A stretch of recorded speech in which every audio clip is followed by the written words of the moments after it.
Welcome to the Preventing Burnout at Work webinar, brought to you by the SME Tools to Prevent Burnout project.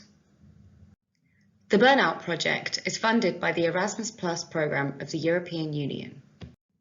In this webinar, we will cover a brief introduction to the SME Tools to Prevent Burnout EU project, its objectives and outcomes.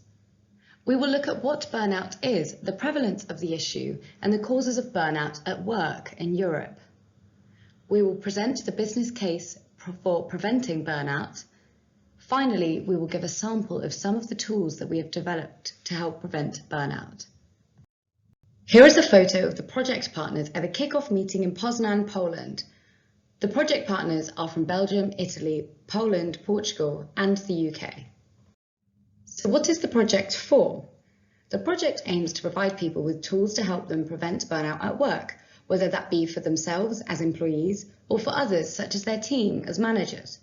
The project is designed to help raise resilience in SME staff and to help managers to forecast burnout, recognise warning signs and generally improve the balance of their employees' working lives.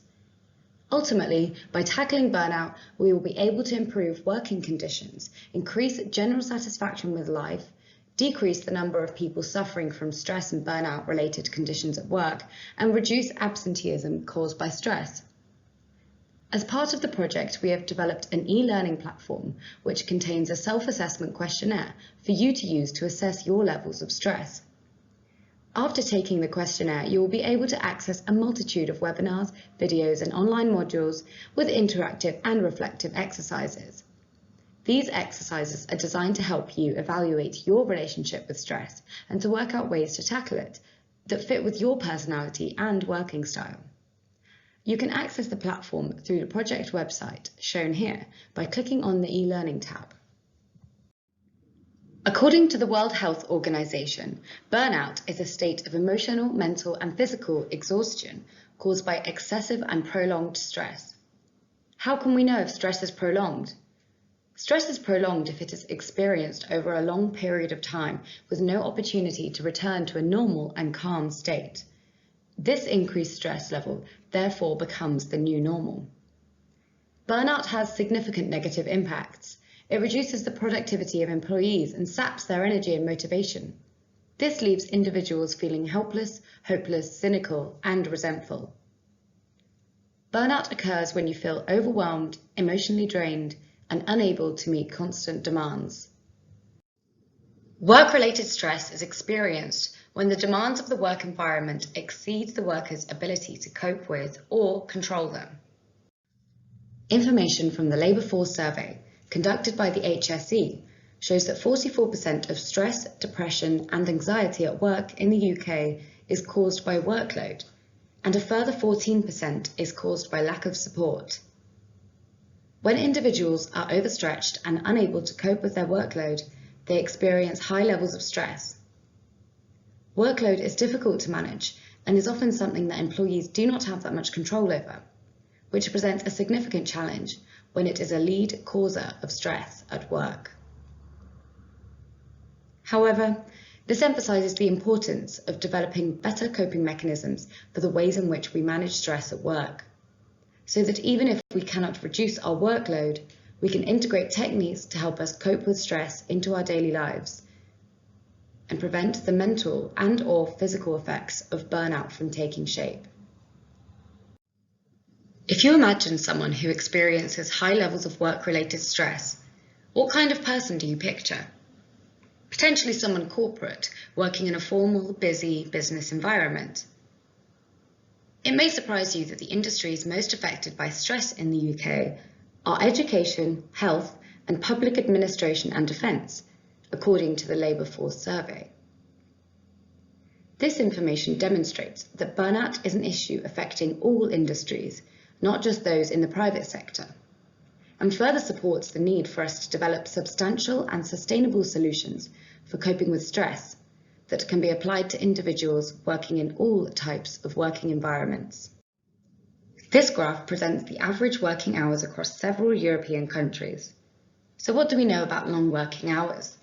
Well, stress is closely linked to long working hours. Take a look at the difference in days on the chart. On average, Polish employees worked 592 hours, which adds up to around 78 days more than in Germany per year. What sort of impact do you think this would have on a person? Longer working hours encourages a sedentary lifestyle, with less time to cook healthy meals and exercise. Unhealthy workers are generally less productive and will work to a lower standard, which will require them to therefore work longer hours. It may surprise you to see that Germany, a country with a well-known hard work ethic, had the lowest reported average hours per year. However, when you compare productivity per hours worked in Germany and the UK, it is evident that fewer working hours do not necessarily translate into reduced outcomes. German workers are a third more productive per hour than UK workers, and therefore can generate the same GDP in less time. The question of which came first, the chicken or the egg, comes to mind here. Do German workers work fewer hours because they are productive, or are German workers productive because they work fewer hours? Stress can be seen as a linking factor here. High levels of stress make workers less productive. This means that workers have to work more hours to fulfill their workload. These long hours in turn cause increased stress, which perpetuates the cycle. Referring back to this graph, when reflecting on productivity hours, we can begin to imagine the levels of stress facing those countries with significantly longer working hours than countries like Germany or the Netherlands. According to the European Agency for Safety and Health at Work, employers have a legal responsibility to ensure the health and safety of their employees, which includes psychosocial risks. Exposure to psychosocial risks can result in a number of negative impacts, including stress, poor performance, and eventually serious health problems. Consequently, failure to address these psychosocial risks can impose significant financial burdens on individuals and organizations.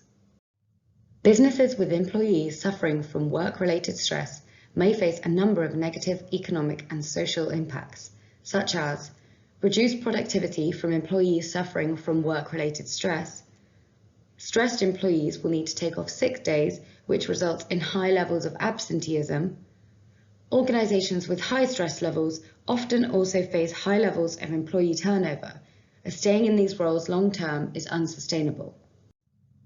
According to the Labour Force Survey, a total of 595,000 workers in the UK reported suffering from work-related stress, depression or anxiety between 2017 and 18. And this resulted in a total of 15.4 million working days lost. Through addressing burnout at work, we can regain these days to create more productive businesses whilst ensuring the well-being of employees. Having learnt about the consequences of burnout, perhaps you are now asking yourself whether you or your employees are experiencing burnout at work. Andrew and Rock identify 5 signs that you could be suffering from burnout. 1. You feel exhausted and lack energy to do anything. You might be having trouble sleeping or experiencing flu-like symptoms. 2. You have difficulty concentrating and feel like your mind is constantly zoning out. 3. You often feel irritated and frustrated and find yourself becoming overly self-critical. 4.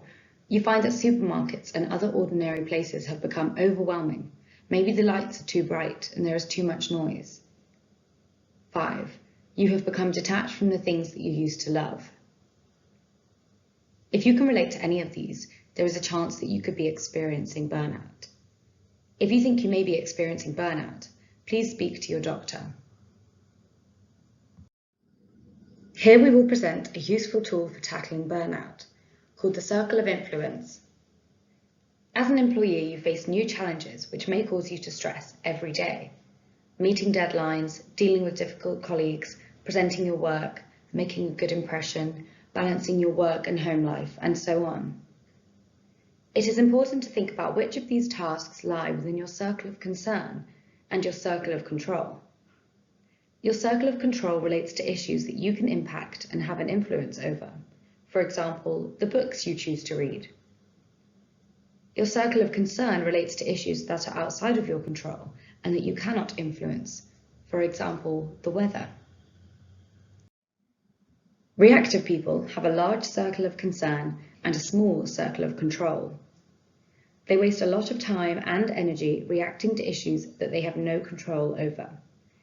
They might worry about what the weather will be like for a big event weeks before it happens, or think that one day of bad sales might mean that everyone will lose their bonuses. Reactive people are more likely to be stressed. Contrastingly, proactive people have a small circle of concern and a large circle of control. They put their time and energy into addressing issues that are within their control. Rather than constantly worry about the weather, they will make sure that provisions are in place for if it rains and move on. Or, following a bad day of sales, they will put in extra effort to exceed targets the following day. One method for tackling burnout can be to try and approach life with a more proactive perspective. By focusing your attention on things that lie within your circle of control rather than your circle of concern. Let's try looking at a case study. There has been a recent change in management at work, and Jenny has been worrying about it for a while now. She is worried that the office atmosphere is going to change, that the new management will scrap her favourite projects, and that everyone will have to work overtime to get things done. She thinks this might lower the quality of services and client satisfaction will plummet. Considering the situation, take a moment to think about the answers to the questions on the screen. What lies within Jenny's circle of concern? What lies within Jenny's circle of control?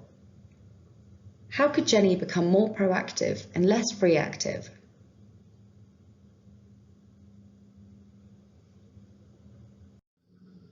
So what lies within Jenny's circle of concern? Currently, Jenny has a very large circle of concern. She lets herself get stressed about things she has little or no influence over, such as the new management team might increase working hours. She may enjoy work less after changes have been made. The office environment might be different with new team members.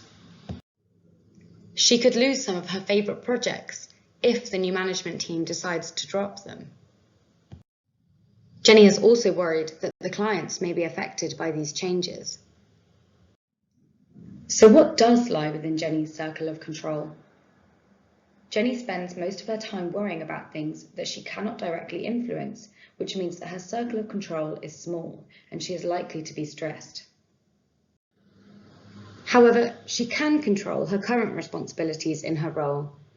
If Jenny focused more on this, she would be less stressed and more able to tackle issues as they arise. So how can Jenny be more proactive and less reactive? Jenny can control how she reacts to the changes and how she communicates about them. For example, she can choose to embrace change as a good thing. She can choose to see the positive side to getting new management, spot the advantages they bring, and use this to inspire colleagues and to keep the office a positive place. She can make an effort to support colleagues so that everyone feels able to deal with changes and will commit to asking for additional help if and when it is needed. Jenny could demonstrate to the new management the benefits of her favourite projects and show them how important they are to the organisation. Jenny can check what clients expect from services and make sure that any changes align with these expectations. Now we can see how Jenny could focus her energy on becoming more proactive and creating a larger circle of control. What changes do you think you could make towards becoming more proactive and increasing your circle of control? Thank you for watching.